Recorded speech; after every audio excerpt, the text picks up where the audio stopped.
Hi hello guys.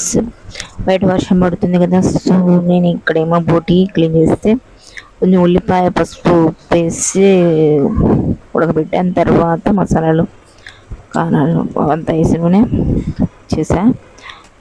అబ్బా, వేడి వేడి అన్నంలో తింటుంటే ఆ మజానే వేరు. ఎంత ఫుడ్ అయినా లాగించవచ్చు కదా, నోట్లో నీరు వస్తుంది. చూడండి. Thank you so much.